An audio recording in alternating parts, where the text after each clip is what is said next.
are James Brown, Alan McKenna, and my wife and producer, Brunella Coquelia. Come on up, folks.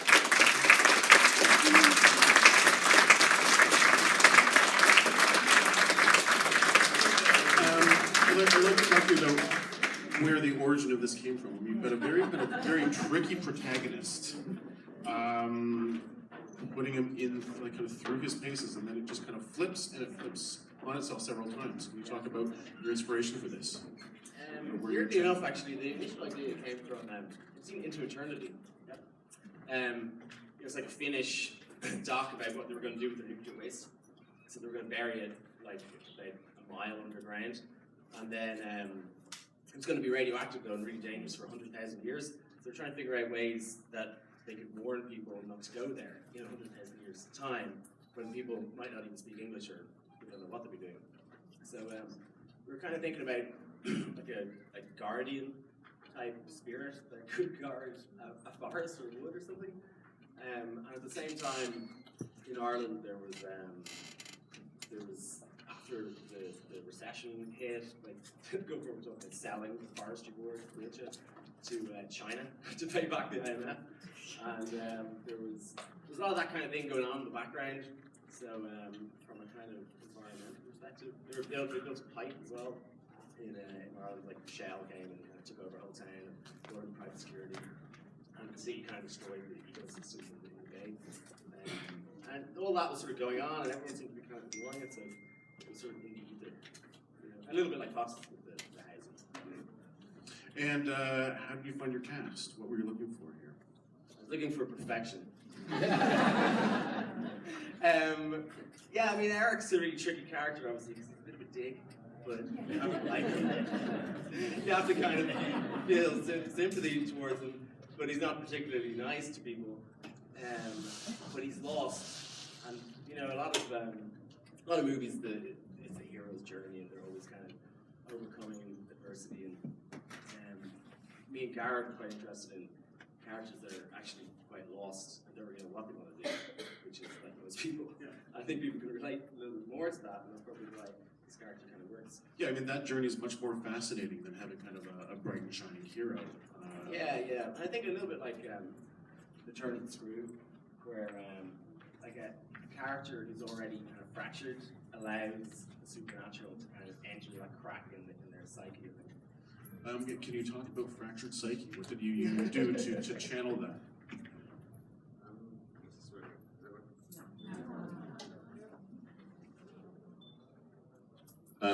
That's better. It's loud.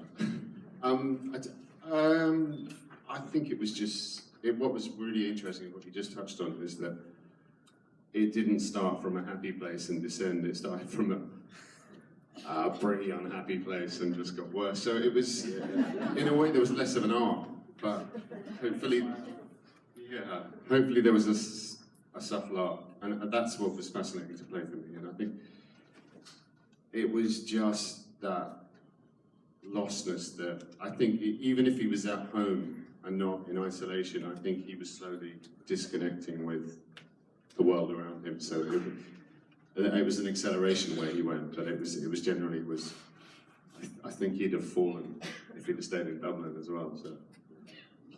And how was the shoot generally? I mean, you're off in the woods.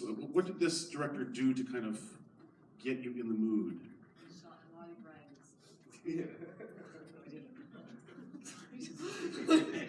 Hey, like what did he do with? Oh well, it was the location in which we were shooting was kind of very easy to react to your environment. Like it was a stunning location, so it in itself was an isolation in itself. So you just have to react to what you were doing.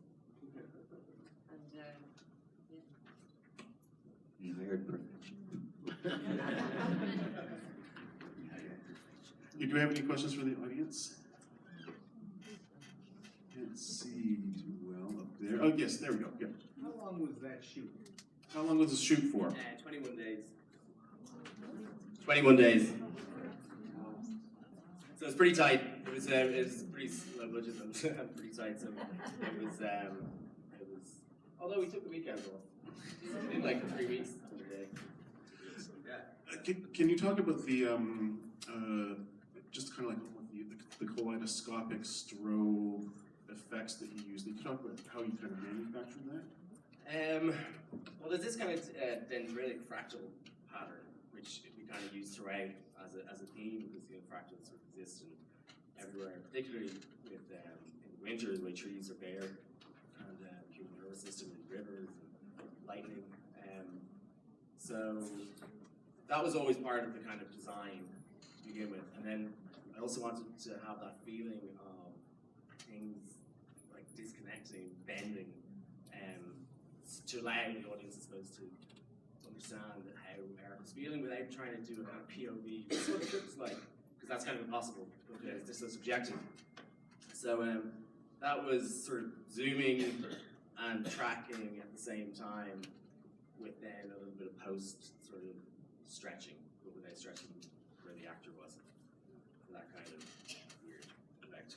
And then that was the thing, like seeing, I was able to see, like seeing it projected, like it's totally, when we, as programmers often, we really only see them on the small screen, and we really have to kind of project to see what they will look like in the proper kind of environment. So it's like, when I was watching it, I'm just like, this is going to look amazing at the floor. This is just going to kind of fill the screen, so.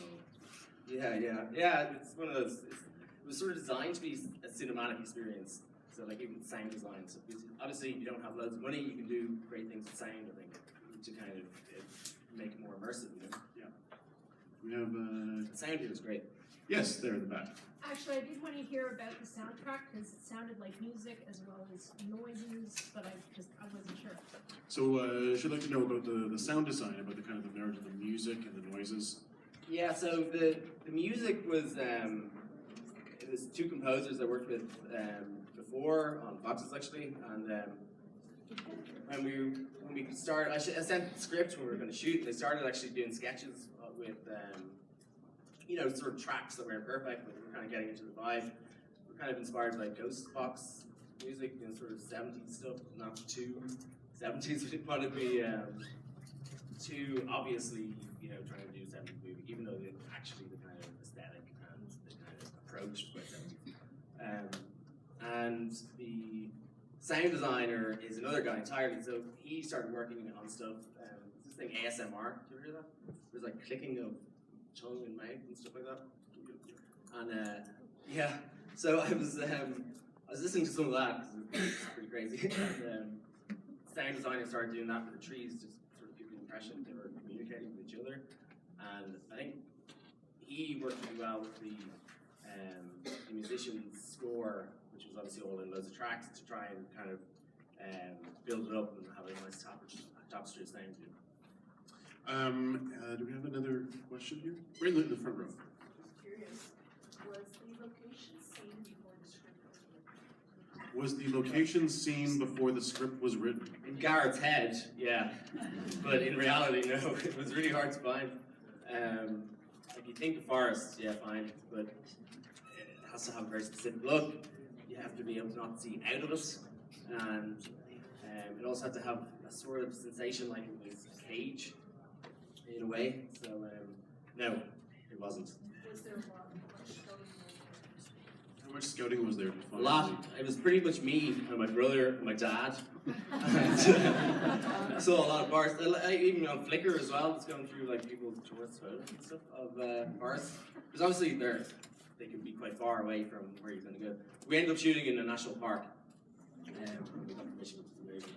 And they were really happy with it. And on that note, what are you doing after you leave Toronto? Oh yeah, going to Algonquin National Park. Get amongst it. Yeah, got a cabin for a couple of days, and kayaks and stuff. All right, so your mission up until you leave Toronto, while you're here, Yeah.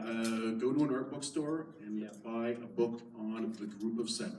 Okay. Okay, so national Canadian painters who really just did very incredibly evocative and moving pictures of the landscape, portraits of the landscape. So the Group of Seven. All right, let's put it together for Without Names.